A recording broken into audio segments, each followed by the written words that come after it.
Si des gens écrivent, c'est parce que le monde est un acte de langage. La langue humaine est un outil de signifiance, de délivrance. Écrire, c'est dire.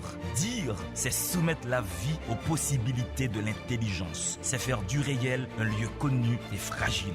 La lecture est cette expérience qui nous permet de plier l'univers pour le mettre dans notre poche. Mesdames et messieurs, c'est à partir du mot qu'on fait de la réalité un fait d'esprit. C'est à partir du verbe que la vie devient une denrée émotionnelle. Sur ces entrefaites, la télévision Caraïbe a le plaisir de vous présenter Délivrez-vous, une émission du livre, une émission pour le livre, une émission par le livre. Allez, il y aura assez de bonheur pour tout le monde. Délivrez-vous, délivrez-vous. Mesdames et messieurs, c'est Délivrez-vous qui rentre chez vous, une émission du livre, une émission pour le livre, une émission par le livre, une émission qui permet au plaisir du texte de prendre corps sur vos écrans. Nous avons le privilège de recevoir aujourd'hui l'un des plus grands spécialistes de la littérature haïtienne. J'ai nommé Yves Chemla. Bonsoir Yves Chemla. Bonsoir Angelonia. Merci de vos éloges. Yves, cette passion pour les lettres haïtiennes, où peut-on trouver des justificatifs? Il y a à la fois la question de la circonstance. Il se trouve que pour un certain nombre de raisons sur lesquelles je ne vais pas m'étendre, mais j'ai habité à Port-au-Prince il y a fort longtemps, il y a un peu plus de 30 ans, et j'ai enseigné à l'Institut français. Et que j'ai quitté le pays en 84, mais lui, le pays ne m'a pas quitté. Je l'ai gardé et j'ai continué à travailler sur des textes, mais je connaissais déjà un certain nombre de textes avant de venir. C'est-à-dire que j'ai eu une approche d'Haïti d'abord par les livres. Ouais. Et le premier texte haïtien que tu as lu, ce serait quel texte? C'était Gouverneur de la Rosée. C'était un peu indispensable. Je crois que c'est intéressant de se souvenir du fait que le monde a terriblement changé pendant ces 30 dernières années. D'abord, du point de vue technique, téléphone cellulaire, Internet, tout ça, c'était bon pour les romans d'espionnage. Et puis, il y a eu un développement important de l'écriture et un certain nombre de textes ont été publiés à partir de ces années-là. Ouais. Et puis tu prends la littérature haïtienne par le bout contemporain, une littérature, pour reprendre ta formule, qui est en train de s'accomplir. Tu nous offres littérature haïtienne 1980-2015. Maintenant, je te pose la question la plus facile de notre rencontre. Qu'est-ce qu'une littérature haïtienne? Alors, ça pourrait être une question bateau, mais ça n'est pas du tout. La question, elle est de taille. Est-ce que je peux mettre en place un parallèle, une homologie entre une histoire nationale et une littérature? À mon avis, c'est un peu compliqué. C'est en général ce qui se passe et on éprouve beaucoup de difficultés théoriques à rabattre les deux. On peut très simplement partir du lieu de naissance ou de l'identité des auteurs. Toujours est-il quand même qu'il y a une certaine parenté, sans vouloir essayer de catégoriser, sans vouloir assigner à ces textes une identité dont ils n'ont peut-être que faire. Il n'empêche qu'il y a un sacré air de famille entre ces différents textes. Ce n'est pas très difficile. Une grande partie de la littérature haïtienne et qu'elle a Haïti comme préoccupation première. C'est-à-dire qu'on a un effet là de boucle. Cette littérature, elle est aussi fondée par le fait que les rapports avec le pays sont sans arrêt réinterrogés. Et c'est en même temps une littérature insoumise, une littérature anticolonialiste, une littérature indépendantiste. C'est une littérature de combat. C'est à la fois une littérature de combat, surtout dans ses débuts. Pardon, c'est cette tradition-là de l'insoumission, parce qu'il n'y a pas de révolte s'il n'y a pas d'insoumission à un moment donné. C'est cette tradition de l'insoumission et du refus d'obéissance. Enfin, la littérature haïtienne, c'est une littérature dans ses grandes lignes désobéissante. Ouais. Si je prends un texte, parce que l'important, c'est pas ce que je raconte, c'est ce que racontent les auteurs. Mais il faut quand même se souvenir du titre du premier roman de Dany Laferrière. Comment faire l'amour avec un ex sans se fatiguer. C'est quand même d'une dimension provocatrice. Une hardiesse. Je dis une dimension provocatrice. Je ne dis pas que c'est provoquant. Ça, c'est pas très difficile. Ouais. Mais là, il y a une véritable interrogation sur le sens de ce que c'est que la littérature. Et en même temps, dans ce premier roman, Dany Laferrière n'écrit pas le mot Haïti. Haïti n'apparaît pas dans Comment faire l'amour avec un ex sans se fatiguer. Ouais. Il a dit plus tard, on lui a demandé pourquoi ça n'apparaissait pas, et il dit à ce moment-là, je ne m'en sentais pas digne. Ouais. Pour plein de raisons, enfin. Mais voilà. Donc, pour en revenir à cette question, est-ce qu'il y a une littérature haïtienne? Oui, ça, c'est évident. Mais qu'est-ce que c'est que cette littérature? Comment est-ce qu'on peut la caractériser? Comment est-ce qu'on peut l'identifier? Je crois que c'est en particulier par un certain nombre de thèmes, par une façon dans l'écriture de mettre en jeu la question même haïtienne. Ouais. Et c'est une littérature qui utilise la langue française depuis un lieu créole. C'est pas le français tel qu'il serait parlé en Bretagne ou à Limoges ou à Paris. Oui, ça de toute façon. C'est-à-dire que par rapport à une sorte de centre idéal, mais qui n'existe pas, je crois que c'est une vue de l'esprit, ça. Le centre idéal? Oui, le centre idéal qui serait la France, Paris, etc. Pardon, c'est une vue de l'esprit et je crois que c'est quelque chose qui serait erroné de rester bloqué là-dessus. Mais voilà, prenons ce mythe, ce rapport à la langue, il est effectivement complètement ailleurs, décentré. Enfin, il a sa propre centration ici, qui est le résultat d'une assez longue histoire, quand même, pas toujours simple, un peu chaotique, mais c'est là.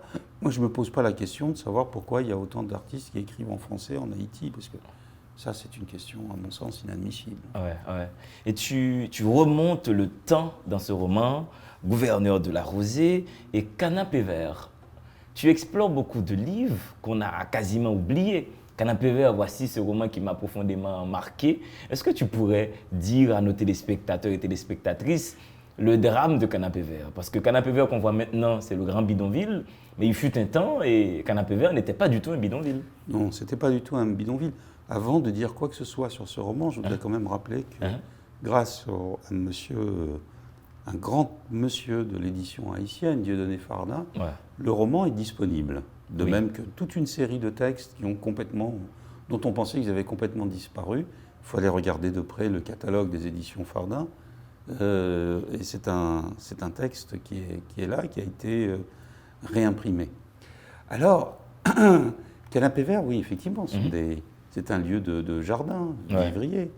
Et pour faire très très court, mais il faut aller voir de près le roman, Canapé Vert raconte comment finalement une sorte d'alliance objective se met en place avec une partie de la bourgeoisie urbaine de Port-au-Prince, et puis avec le chef de section et un certain nombre de gens qui détiennent un certain nombre de terres, comment précisément on assiste à la façon dont la ville s'étend et mange ces campagnes autour qui deviennent des faubourgs de la ville, selon un mécanisme ancien. Mais ce qui est absolument étonnant dans ce roman, c'est de se rendre compte que dans ce qui est maintenant effectivement un quartier de Port-au-Prince, on était complètement à la campagne, et avec tout le monde paysan et toutes les cultures paysannes qui sont là. Derrière. Et aussi, on te voit en 1946, on te voit voir la ruche, on te voit voir la génération Blancourt, des pestres et tout. Et on te voit saisir des pestres au début de ses succès ici comme poète avec Étincelle. La lecture d'Étincelle dans ta vie. C'est une lecture importante. C'est une lecture importante qui fonctionne aussi dans un moment, de retour en arrière.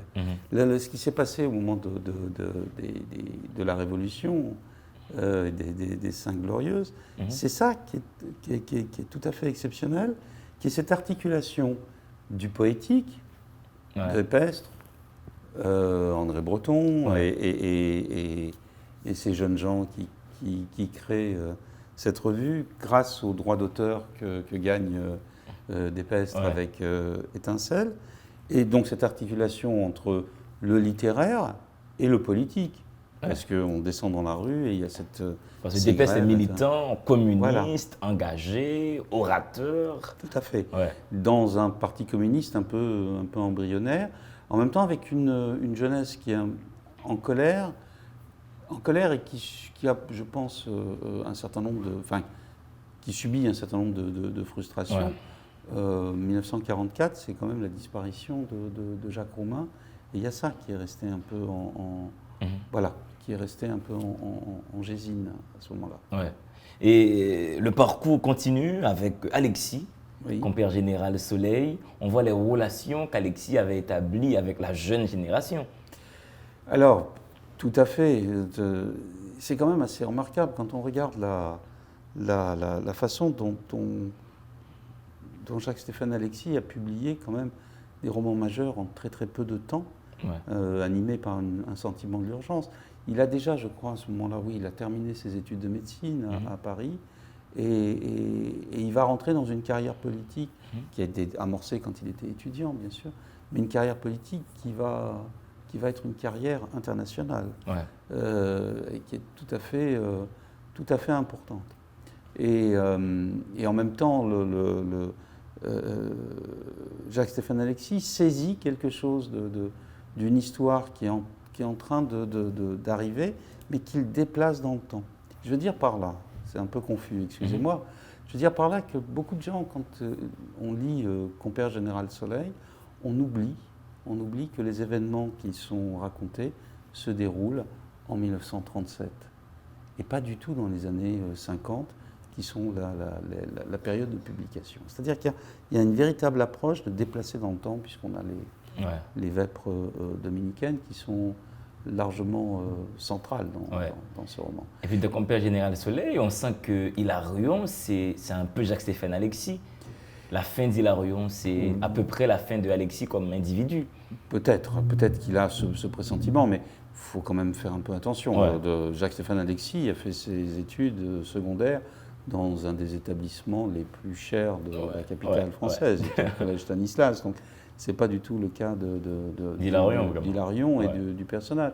Mais ce qui est très intéressant dans le roman, pour parler un peu rapidement, c'est la façon dont là aussi, Jacques-Stéphane Alexis prend acte de la disparition de ce monde qui était traité dans Gouverneur de la Rosée. Il y a un chapitre qui est consacré au roman rural, au roman paysan, mais avec tout le reste du roman, on est en ville, on est dans des cultures urbaines qui sont en train de se constituer. Et on a ce personnage d'Hilarion qui est complètement... qui n'a pas accès au langage. Il faut se souvenir il faut relire les premières pages de Compère général Soleil, qui, d'une certaine manière, démente le titre, puisqu'on est dans la nuit, on est dans le devant-jour, et on est dans cette nuit qui respire, cette nuit animalisée, cette nuit violente, et pendant laquelle Hilarion va commettre ce qui va l'emmener, ce qui va le conduire en prison. Et Hilarion ne parle pas, il s'exprime un peu par borborigme, il a faim. Voilà, on est dans cette dimension-là où la littérature, elle essaye de rejoindre quelque chose qui est à la fois ce contre quoi elle se bat, mais qu'elle ne peut pas exprimer. Et ce même Alexis, en 1956, il est à Paris, prolégomène à un réalisme merveilleux haïtien.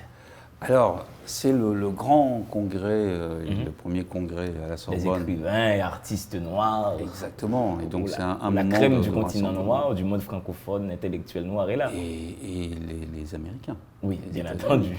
C'est aussi un moment, pour ce qui nous concerne, où il faudrait le vérifier, mais j'en suis à peu près certain, il y a des échanges entre Frantz Fanon et Jacques-Stéphane Alexis. Et tous les deux sont terriblement préoccupés du rapport à la culture, à la différence d'un certain nombre de penseurs qui sont plus dans des lignes politiques plus dures, plus cassantes, et qui prennent moins de précautions par rapport à la culture.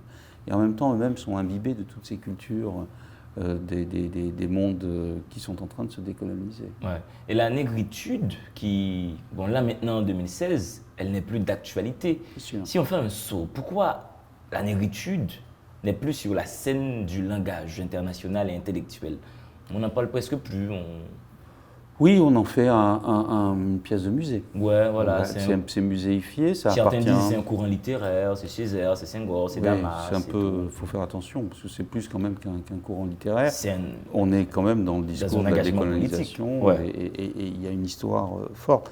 C'est-à-dire que, mais finalement, qu'on s'en rende plus compte et qu'on l'oublie un peu, Mhm. bah, ça veut dire qu'effectivement le monde a changé. C'est Ouais. peut-être insuffisamment, mais en tout cas il a changé et que la question des rapports aux différentes formes d'oppression ont changé de place, ont changé de vigueur, ont changé de vocabulaire. Voilà. Bien entendu. Ça, c'est très important. Voilà. Mesdames et messieurs, délivrez-vous avec Yves Chemla, littérature haïtienne 1980-2015. Le livre est chez C'est Toi Éditions. Allez, le temps de la première pause, respirez.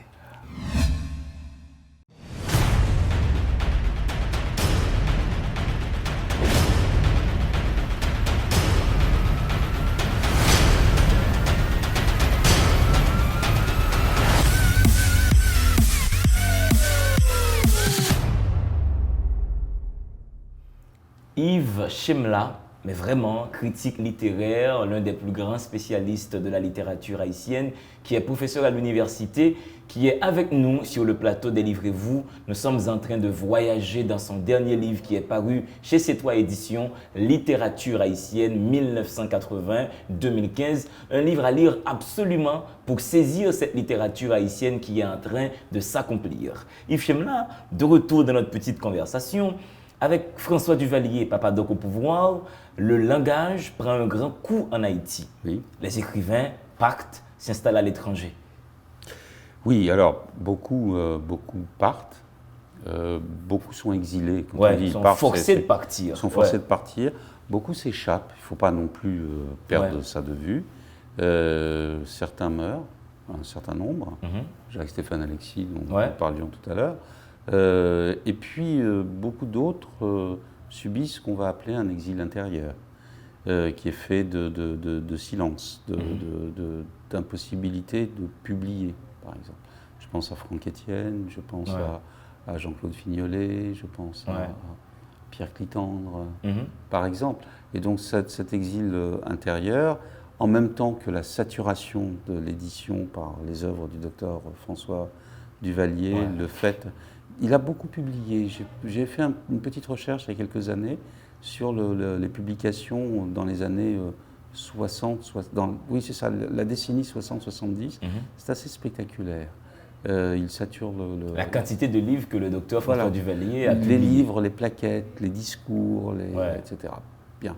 Et en même temps, on est dans une langue comme que Franck Etienne parle de supplément d'âme. Enfin, on est dans quelque chose d'un peu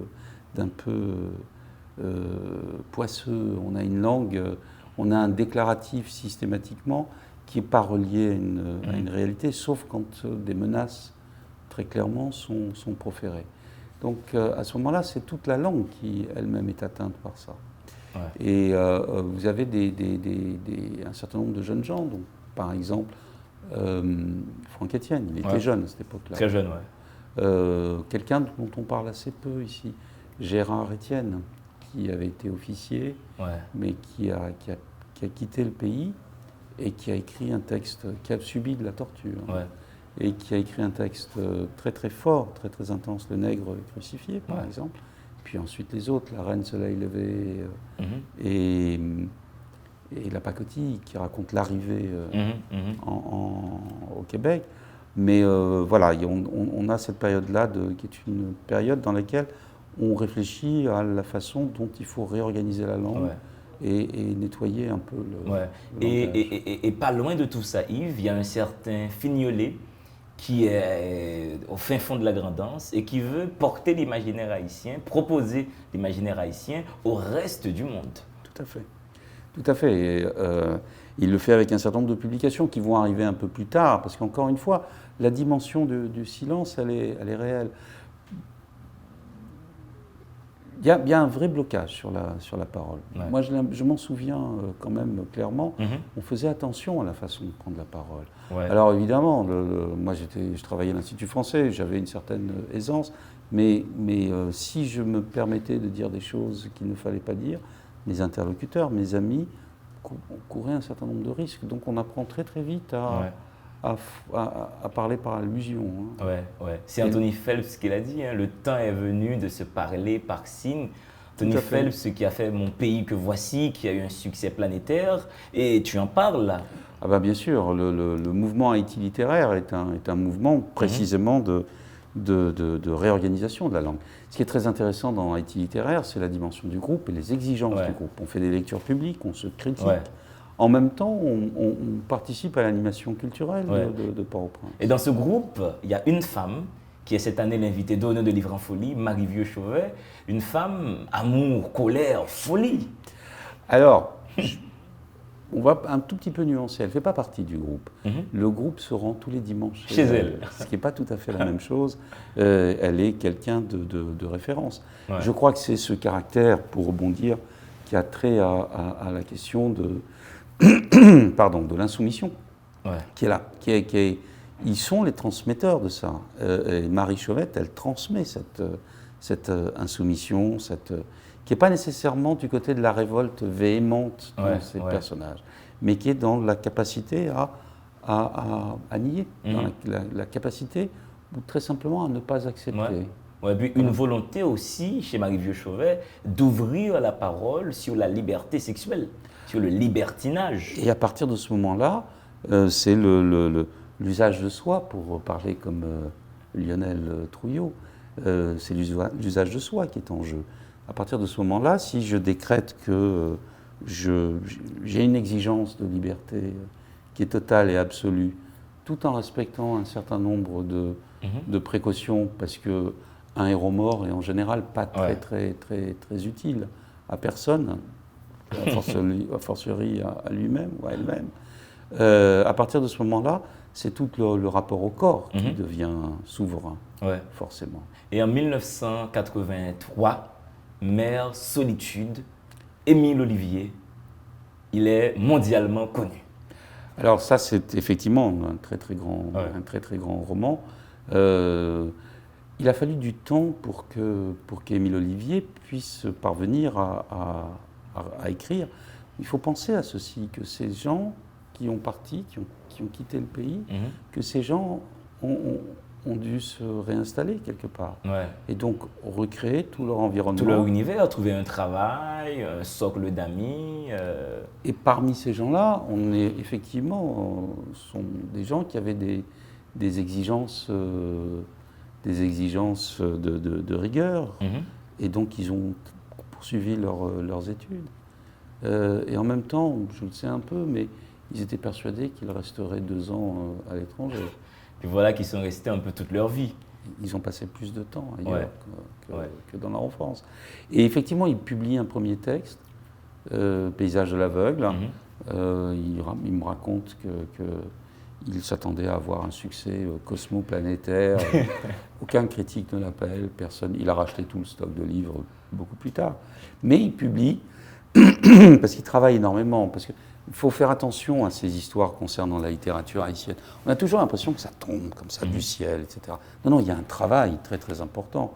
Pas oublier que Dany Laferrière a été journaliste, qu'il a beaucoup publié au Québec avant. Déjà en Haïti, Ici en Haïti, mais Émile Olivier a publié, parce qu'il a fait ses travaux de recherche sur la formation des adultes, mais il a publié dans Nouvelle Optique. Il y a beaucoup d'articles qui ont été publiés. Tout ça est disponible sur Internet maintenant. Et voilà, il y a des rencontres, il y a comment dire, il y a de l'amitié avec Anthony Phelps, il y a eu des disques qui ont été faits, il n'y a pas seulement Mon pays que voici, mais il y a Pierrot Lenoir, qui est très important. Et tout d'un coup, il publie ce roman, Mère Solitude, qui tout d'un coup concentre toute une série de de thématiques, de construction de genre, Ouais. de façon d'écrire, et des thématiques très très particulières et qui tournent autour d'Haïti, Ouais. et Haïti posé comme question. Ouais, et la dictature qui n'est pas loin d'Amère Solitude. Elle est évidemment très très, Ouais. très, très présente. Elle est même au centre. Qu'est-ce qui est permis, qu'est-ce qui ne l'est pas? Qu'est-ce qui est possible de dire, qu'est-ce qu'il ne faut pas faire? Mhm. Et le personnage féminin Mhm. va le payer très très cher. Le fait Ouais. que précisément elle refuse de consentir à cette emprise que le pouvoir veut avoir sur la famille. Mhm. Et une famille qui est problématique, qui n'est pas présentée sur un mode très heureux. C'est une famille de pirates, de Ouais. flibustiers, de voleurs, voilà, mais qui est éminemment respectée, considérée, je préfère, Mhm. par les gens qui sont autour. C'est un roman absolument magnifique. Ouais, qu'il faut absolument lire. Et le côté très pédagogique, Yves Chemla, de ce livre, Littérature haïtienne 1980-2015 chez C'est Toi Éditions, ça nous permet de découvrir des auteurs qu'on ne connaissait pas. Roland Paré, par exemple. Parlez-nous de lui. Roland Paré est cinéaste, il est de Jérémie. Mhm. Je fais une petite digression. Je tiens à rappeler que dès qu'on cherche le nom d'un écrivain et qu'on ne connaît pas, on peut toujours trouver sa biographie et beaucoup d'informations sur cet écrivain sur le site ilenil.org. C'est quand même, il faut toujours le répéter, ça, Ah c'est oui. important. Mhm. Alors Roland Paré, il est parti, il a fait des études de cinéma en Pologne. Ouais, il a été loin. Hein. Et il a fait des films, un certain nombre de films. Je crois qu'ils sont en cours, enfin certains sont déjà numérisés et d'autres sont en cours de numérisation. Mhm. Et puis il a écrit une œuvre, ce qu'on peut appeler une œuvre monde. Quelque chose d'absolument énorme, gigantesque, dont finalement 3 volumes ont été publiés sur les 9 ou 10 que cette œuvre peut comporter, et qui s'intitule de manière générique Tribunal des grands vents. Pour faire très très court, c'est une vision, une plongée dans l'imaginaire pour raconter les années Duvalier, du pouvoir de la maison Duvalier, à la fois dans les mornes et dans les villes d'Haïti. Et en même temps, sans être dans une recherche, je dirais, anecdotique de ça. Ouais. On ne va pas trouver des témoignages là-dessus, mais on va trouver des personnages qui racontent n'importe quoi, mais qui font froid dans le dos. Hein, il y a par exemple un personnage très important qui est le ministre des songes. C'est-à-dire qu'on contrôle même la façon dont les gens rêvent. Mais ça fait penser à George Orwell, ça fait penser à Big Brother. Oui, avec en plus la dimension chez Roland Paré, qui lui est tout à fait propre, d'une espèce de distance ironique. Nous ne l'avons pas sous la main, mais je recommande à tout le monde d'aller chercher le premier paragraphe du premier volume de la première section du Tribunal des Grands Vents. Et là, on est quand même scotché, puisque c'est d'un niveau blasphématoire que j'ai rarement lu dans toutes les littératures du monde que je pratique, et notamment du point de vue du blasphème. Et c'est extraordinaire, cette puissance. Ouais. On va continuer avec cette belle marche dans votre livre, Yves Chemla. Si je vous dis maintenant, je suis grand, j'ai la pipe, Manhattan Blues, Ferdinand, je suis à Paris, qu'est-ce que...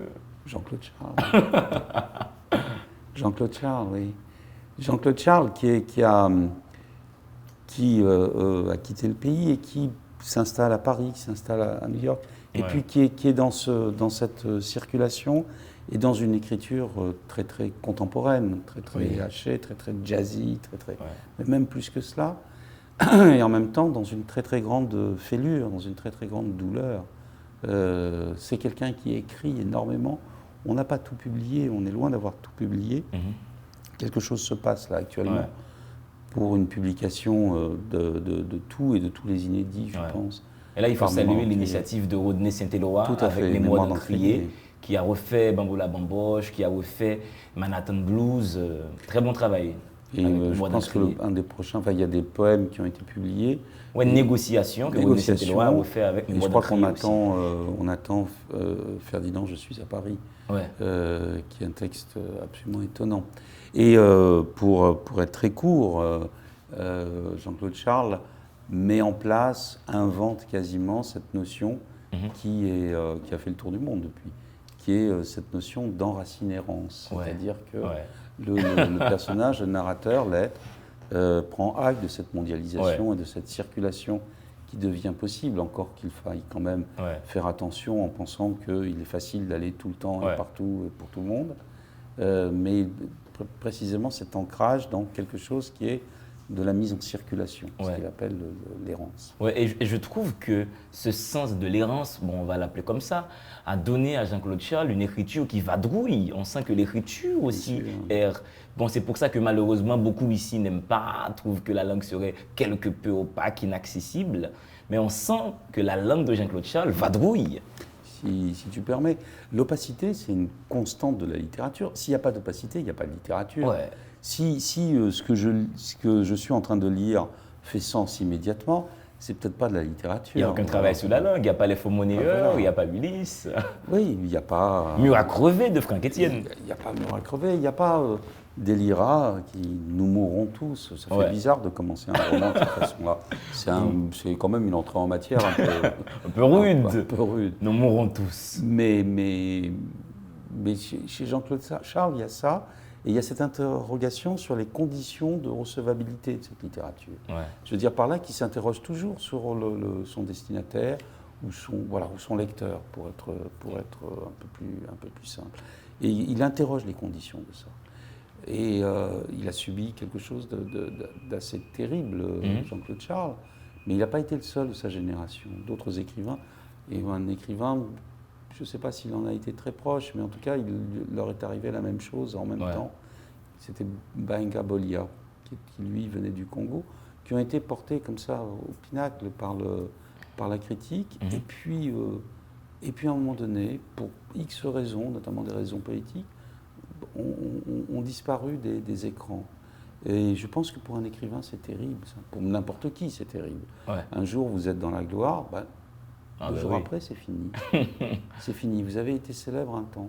Ouais. Alors, si on est célèbre un quart d'heure, c'est la fameuse proposition d'Andy Warhol. Ok, ça va, je ne vais pas être floué après. Mais si en même temps, les écrivains, moi ça va, je peux être à distance. Donc je peux dire des choses avec lesquelles ils ne sont pas d'accord, mais c'est pas gênant, mon boulot.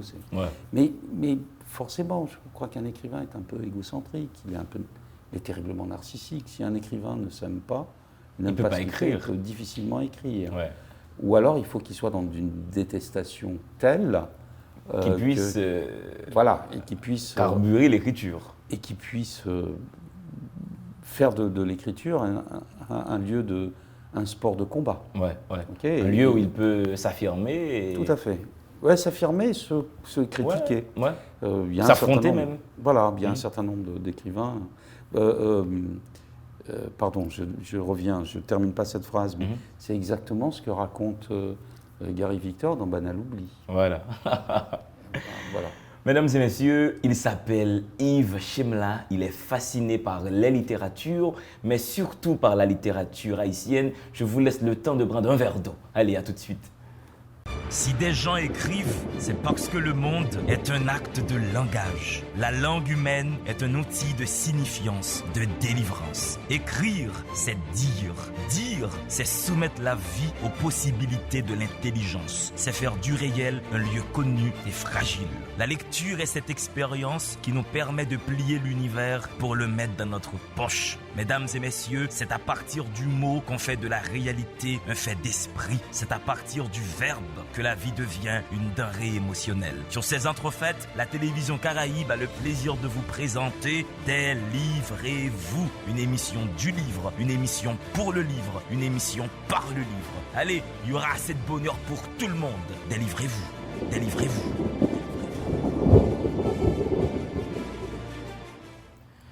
Vous êtes sur la télévision Caraïbe, vous suivez Délivrez-vous, une émission du livre, une émission pour le livre, une émission par le livre, une émission qui vous permet de découvrir aujourd'hui, de rencontrer aujourd'hui Yves Chemla, qui est un spécialiste de la littérature haïtienne. Yves Chemla qui a voyagé dans nos lettres de 1980 à 2015. Mais attention, moi j'ai vu des comebacks et je sens que la littérature qui s'en vient après 2016 est là aussi parce que la littérature haïtienne est en mouvement, elle est en train de s'accomplir.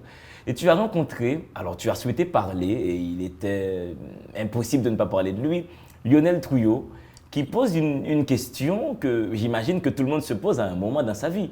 Dans La Belle Amour humaine, quel usage peut-on faire ou bien doit-on faire de sa présence au monde? Une question essentielle. Ouais. Et c'est important qu'elle apparaisse dans un roman de Lionel Trouillot. Précisément parce que lui, il est sur cette histoire, il est sur cette construction depuis toujours. Il se trouve qu'il fait partie de ces écrivains dont j'ai vraiment suivi les œuvres depuis le début, enfin quasiment depuis le début, et pour qui j'ai une très très grande admiration. C'est quelqu'un qui cisèle ses romans. Et ça me paraît tout à fait important d'être attentif à ce qui se passe et à ce qu'il raconte et à la manière dont il le fait. Parce que la question de la position du sujet qui raconte l'histoire est tout à fait, elle est toujours essentielle chez tous les écrivains. Mais lui trouve un levier, et un levier qui est en même temps celui de la très grande simplicité. Et je trouve que c'est particulièrement efficace. Et qui pose des questions morales. Ouais, carrément. Hein. Et sur Il en Île, justement, il dit « Je ne me définis pas comme un écrivain, je suis un citoyen haïtien qui écrit ». Mais là, je vais taquiner Lionel et toi. Est-ce qu'il n'y aurait pas dans cette phrase un peu de coquetterie d'écrivain? Est-ce que l'écrivain n'est pas d'abord un écrivain, c'est-à-dire un esthète du langage? Et que par ailleurs, des circonstances sociales, politiques peuvent faire écho dans son œuvre. Mais l'écrivain, c'est un spécialiste de la langue. Il faut faire attention quand on parle de littérature. Parce que là, l'écrivain, l'auteur, le créateur, n'est pas à la place de son lecteur. Et le critique, il n'est pas à la place du lecteur non plus. Il n'est pas non plus du côté du créateur. Okay. Et donc, quand on vient... comment dire ça quand on vient analyser la manière dont un texte est construit, la manière dont un discours d'un écrivain se construit, ce que j'appelle des figures, on est sur une reconstruction seconde. Et attention, lui-même, il fait une reconstruction seconde. Je ne suis pas obligé, de la prendre au pied de la lettre, mais je ne suis pas non plus obligé de lui dénier toute considération. Il y a quelque chose il y a un parti pris politique chez Lionel Trouillot qui l'amène à considérer que voilà, ce qu'il sait faire, c'est écrire. Donc à partir de là, il met son écriture au service d'un projet qui est un projet de société et un projet de vie. Excusez-moi, c'est un souvenir un peu violent. Après le séisme, pardon, quand il s'est agi de voir ce qu'il fallait faire, je ne reviens pas sur toute la question de la construction, de la reconstruction, etc. Je ne suis encore une fois pas sur ce terrain-là. Mais je me souviens très bien des déclarations de Dany Laferrière et d'autres. Il était avec Franck Etienne, il était avec Lionel Trouillot. Il dit, on va écrire. Nous, on ne sait rien faire d'autre. C'est un métier, l'écriture. Donc, dire « je suis un citoyen qui écrit », c'est aussi reconnaître le fait que c'est ça qui se joue, et je mets ma plume au service pas nécessairement d'une cause, mais d'un projet national, par exemple. Et puis, à côté de Lionel Trouillot, il y a l'écrivain haïtien le plus prolifique à l'heure qu'il est, plus de 30 romans, qui lui trempe sa plume dans l'imaginaire féerique de ce pays, où on peut avoir des chiens qui vont lécher le cul d'un prêtre. Nous parlons bien entendu de Gary Victor. Oui, et Gary lui fait cette plongée dans l'imaginaire. En même temps, il faut bien voir. C'est pas ce ne sont pas les mêmes thématiques, ce n'est pas le même fonctionnement que celui de Lionel Trouillot, que celui de Dany Laferrière, parce qu'il ne faut pas non plus l'exclure du jeu, parce qu'il a passé une partie de son existence à Montréal et qu'il n'est pas question d'Haïti de manière visible à la surface du texte dans le premier roman, mais Haïti est toujours là, est toujours présent. Le rapport à l'imaginaire, il est toujours là. Quand on a les enfants des héros chez Lionel Trouillot, donc la question pas simple de la place des parents et de la place du père. Ok. D'une certaine façon, quand Samson Pipirite part à la poursuite de Percival sur la piste des sortilèges, il y a aussi cette histoire du rapport au père. La piste des sortilèges, roman de Gary Victor. Donc on est un peu dans ces histoires-là, et des pères qui renvoient à une figure, à une métaphore bien connue ici, qui est celle des pères de l'indépendance. Ok. Pourquoi des pères, encore une fois? Voilà. On peut remettre en cause ce type de façon de qualifier ça. Vous savez, ça va vous sembler être une digression un peu surprenante, mais moi je suis toujours très surpris. La patrie, c'est la terre des pères. Okay. Mais très souvent, et la plupart du temps, elle est représentée par une femme. Et donc, il y a ici, alors le mot il change, les mots ont le droit de changer, mais il y a quand même une bizarrerie là qui me frappe. Ouais, pourquoi ça passe par la femme? Oui, bien sûr, j'ai pas de réponse. Mais alors voilà, pour en revenir à ça, le traitement sur l'imaginaire, ou le traitement de l'imaginaire, il prend la forme d'un travail à partir de la transformation de récits populaires. Chez Gary Victor, chez Lionel, ça va prendre la place de quelque chose qui est de l'ordre de la mémoire et d'une mémoire intime. Mais encore une fois, ce n'est pas la même chose, ce n'est pas la même écriture, mais les préoccupations sont... Mais est-ce qu'on peut justement, à ce niveau-là, Yves Chemla, trouver des zones de rencontre entre ces écritures? Il y en a très certainement. Alors, il y a quelque chose qui est important, mais qui est difficile à comprendre. Il faut bien voir que toutes ces écritures sont des écritures qui dénoncent des situations de fait, qui dénoncent une situation dans laquelle le pays, et particulièrement les classes les plus précaires, sont plongées. Donc même quand ça passe à travers l'imaginaire, ce sont des éléments qui sont dénoncés. La piste des sortilèges et ce qui se passe dans la piste des sortilèges est quelque chose qui est un motif de refus. C'est inacceptable que quelqu'un soit, en raison de son opposition politique, soit zombifié, parce que c'est bien de ça dont il s'agit. Et la zombification ne fait rire que les imbéciles. C'est précisément, je prends ce motif-là très précisément, pour dire que tout notre effort en tant qu'être humain est de refuser, de récuser ce type de situation. Et c'est bien ce que font les auteurs. Ce qui est très fort, vous parliez de point de rencontre, c'est que nulle part la misère est constituée en spectacle et en jouissance de ce spectacle. Jamais. J'ai aucun écrivain. Bien.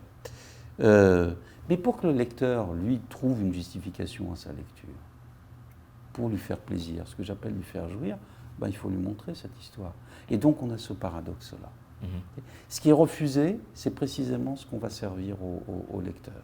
Peut-être de manière critique, mais parfois pas nécessairement critique. Mais ta façon de présenter la chose là me fait penser à ta façon de présenter Ketli Marx dans ton livre. Avec leur hybride, on sent que Ketli Marx dit mais voici le détestable, mais écoutez, Jean-Éric Ricoeur-Lermite, personnage gigolo, on a comme l'impression de le croiser à Port-au-Prince. Moi, sur Canapé Vert Yves, j'ai toujours la sensation de voir Jean-Éric Ricoeur-Lermite, personnage principal de leur hybride, gigolo, attendre le bus pour monter à Pétionville, pour aller dans ces soirées sordides. Mais exactement, et c'est ce qui se passe un peu dans tout le roman. On peut replonger dans Jacques-Stéphane Alexis. Le personnage, il n'est pas... On ne va pas glorifier la vie quotidienne de ce personnage. C'est quelque chose qui est terrible, ce qu'il subit. Il ne faut pas oublier, le roman se termine par la déclamation d'Hilarion qui est en train de mourir. Il demande à sa femme d'aller dire aux amis de Pierre Roumel combien c'est important. Et sa femme, elle est folle. Donc le message ne va pas être transmis. À qui le message est-il transmis? Au lecteur. Okay. Et un lecteur qui, a priori, le livre a été quand même publié chez Gallimard à Paris, et à mon avis, le lecteur idéal n'était peut-être pas celui-ci, mais le lecteur réel, c'est le lecteur des romans publiés dans la collection blanche chez Gallimard en 1954. Okay. Et donc, destinataire du message, ça fait un peu bizarre. Donc il y a quelque chose qui se passe dans ce que j'appellerais l'action littéraire, qui est un jeu totalement ouvert, mais qui vise à faire en sorte que le lecteur supporte un certain nombre de ces interrogations. Et pas loin de tout ça, là nous sommes vers Thomassin, il y a une dame qui a une très belle voix, une voix douce. On l'appelle ici voix senti-bon, qui nous fait une épaisse dignité. J'ai un ami qui s'appelle Stéphane qui n'a pas pu lire ce roman. Il me dit, il y a trop de misère d'Angelo. Est-ce qu'en lisant ce roman, Épaisse dignité, est-ce que Yves Chemla, tu t'es dit, mais attention, ce n'est pas possible. La condition humaine ne peut pas prendre cher dans ça. Ah non, pas du tout. Non, elle prend cher là, totalement. Il y a un corps, là, il y a un corps qu'on pourrait considérer comme un corps christique, littéralement. Ça n'est pas ça n'est pas la direction dans laquelle j'irais, mais il a pu être lu de cette façon-là. Ouais. Ce qui se passe dans Impasse Dignité, c'est que précisément Émilie Prophète, il faut quand même qu'on la nomme. C'est Émilie Prophète, ouais. N'est pas la seule. Et là aussi, il y a une tradition. Fils de misère, Marie Collimon-Hall, par exemple. Ouais. Cet effort que fait l'écrivain pour essayer de donner voix à ceux qui n'en ont pas, sans les spolier, je peux constituer la misère comme un spectacle. Ça, enfin, je peux. N'importe quel écrivain pourrait le faire. Et avec suffisamment de cynisme. Puis on peut même rigoler. Ouais. Okay, on pourrait aller dans la bouffonnerie. C'est possible, ça peut être tout à fait efficace, très très provocateur. Mais il est arrivé un moment où ça n'était plus possible. Où on ne pouvait pas le faire. Ouais, où il faut regarder la bête dans les yeux. Exactement. Et appeler les choses par leur nom, comme aurait dit le vieux Aragon. Exactement, il faut regarder la bête dans les yeux, mais il ne faut pas que cette bête, ce soit la gorgone. Parce que la gorgone, elle nous tétanise, et à ce moment-là, on ne peut pas écrire. Et puis on est soi-même rigidifié. Ouais. Hein, et ça, c'est très très important qu'il y ait ce sentiment-là. Ouais. On a je pense à effectivement Impasse Dignité. Toute la question du rapport au meurtre politique, Émilie Prophète en a longuement traité, c'est aussi la même histoire, mais je pense au roman de Yannick Lahens qui justement aussi explore... Lequel d'autre? Bain de Lune? Bain de Lune, par exemple, mais je pense à Bicentenaire de Lionel Truot. Ouais. Je pense... alors lui, il le fait à la première personne, il faut faire attention. Le personnage qui dit « je » dans les romans de Dany Laferrière, il faut arrêter, c'est pas Dany Laferrière, c'est Vieuxot. Ouais.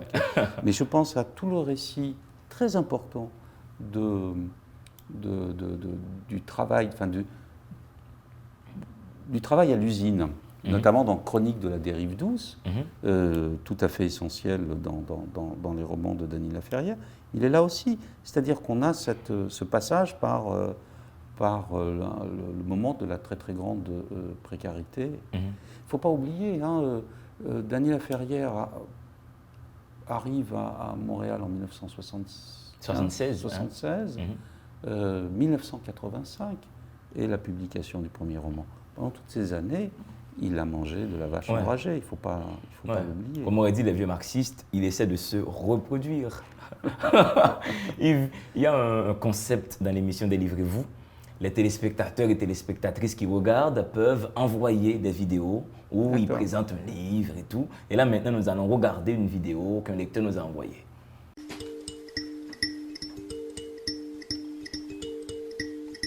Chaque jour, j'emploie le dialecte des cyclones fous. Je dis la folie des vents contraires. Chaque soir, j'utilise le patois des pluies furieuses. Je dis la furie des eaux en débordement. Chaque nuit, je parle aux îles Caraïbes, le langage des tempêtes hystériques. Je dis l'hystérie de la mer en rut. Dialecte des cyclones, patois des pluies, langage des tempêtes, déroulement de la vie en spirale. Fondamentalement, la vie est tension, vers quelque chose, vers quelqu'un, vers soi-même, vers le point de maturité où se dénoue l'ancien et le nouveau, la mort et la naissance. Et tout être se réalise en partie dans la recherche de son double, recherche qui se confond à la limite avec l'intensité d'un besoin, d'un désir et d'une quête infinie. Des chiens passent, j'ai toujours eu l'obsession des chiens errants. Ils jappent après la silhouette de la femme que je poursuis, après l'image de l'homme que je cherche, après mon double, après la rumeur des voix en fuite. Depuis tant d'années, on dirait 30 siècles. La femme est partie, sans tambour ni trompette, avec mon cœur désaccordé. L'homme ne m'a point tendu la main. Mon double est toujours en avance sur moi, et les gorges déboulonnées des chiens nocturnes hurlent effroyablement avec un bruit d'accordéon brisé. C'est alors que je deviens orage de mots crevant l'hypocrisie des nuages et la fausseté du silence. Fleuve, tempête, éclairs, montagnes, arbres, lumière, pluie, océan sauvage. Emportez-moi dans la moelle frénétique de vos articulations. Emportez-moi. Il suffit d'un soupçon de clarté pour que je naisse viable, pour que j'accepte la vie, la tension, l'inexorable loi de la maturation, l'osmose et la symbiose. Emportez-moi.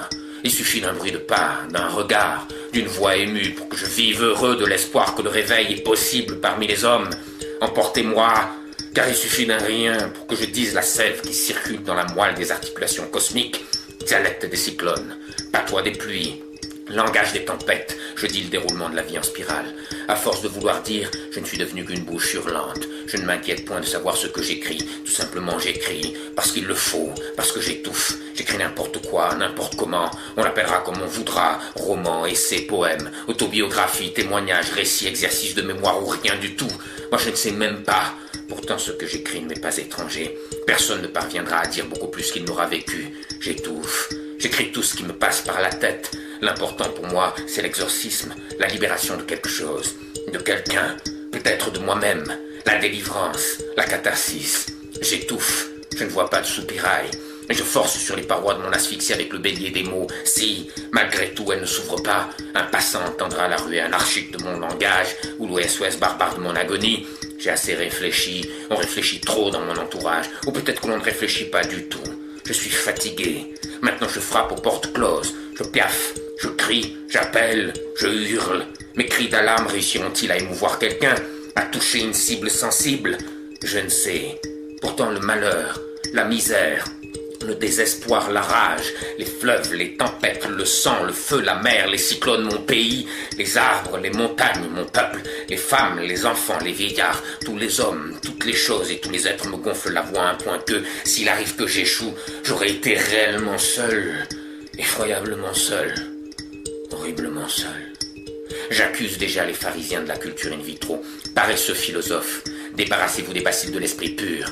Expliquez-moi cette soif tout autour de la terre, ces paysans sous-alimentés qui se nourrissent de bouillie de tuf, ces enfants qui meurent de fièvre, cet ami que j'ai perdu égaré dans l'armée d'invasion américaine au Vietnam, cette femme partie qui n'est jamais revenue, le tiers-monde bafoué, méprisé, la menace des puissances impérialistes, la cécité des gens qui ne savent comment décrypter les graffitis du temps qui passe, l'orgueil analphabète des dictatures qui piétinent les rêves des peuples, les frissons de la mort, les palpitations de la vie, la tristesse des uns, la joie des autres, l'énigme de l'amour jusqu'à mon cœur qui bat. Expliquez-moi tout cela, j'aurai encore la patience d'écouter et d'entendre, si l'action est au bout de la sagesse. En attendant, je parle par la voix de Renan, par la voix de Paulin, par la mienne propre. Renan et Paulin ne sont qu'un seul et même personnage.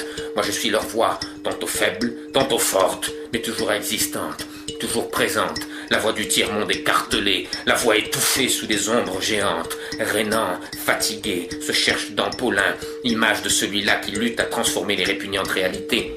Et dans l'intervalle, une voix reste audible, celle de Renan, celle de Paulin, la mienne propre.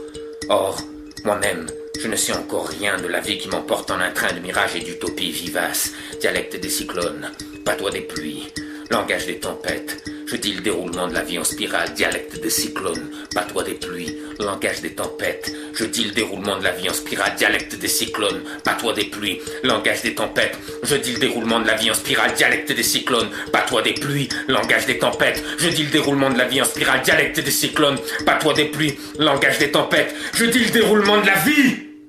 Merci et continuez à poser ce geste quand vous tombez sur un livre que vous aimez. Faites-vous filmer par un ami, faites-vous filmer par votre ménage et envoyez-nous la vidéo 1 minute, 2 minutes où vous présentez le livre, un petit compte rendu, vous expliquez en quoi ce livre vous a plu, en quoi ce livre vous a dérangé et la vidéo sera présentée à Délivrez-vous.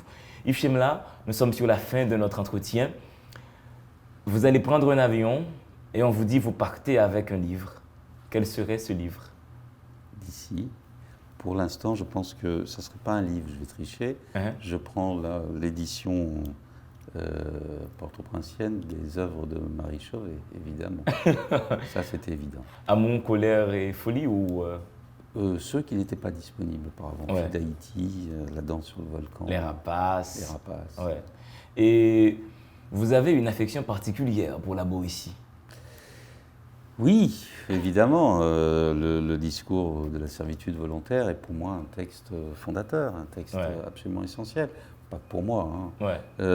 Il est fondateur pour deux raisons. D'abord par ce qu'il dit, cette analyse des phénomènes par lesquels les populations consentent à la servitude. Ouais. C'est toute cette question de l'assentiment qui est en jeu. La Boétie ne dit pas comment il faut faire pour s'en débarrasser. Et là aussi, il ne peut pas être dans le paradoxe.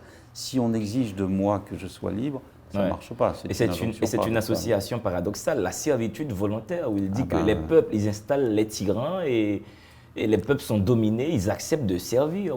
Et ils transmettent la servitude. Il y a une description pyramidale de la société chez la Boétie. Où un tyran prend des tyrannos et ils se transmettent en temps réel le fonctionnement de la dictature.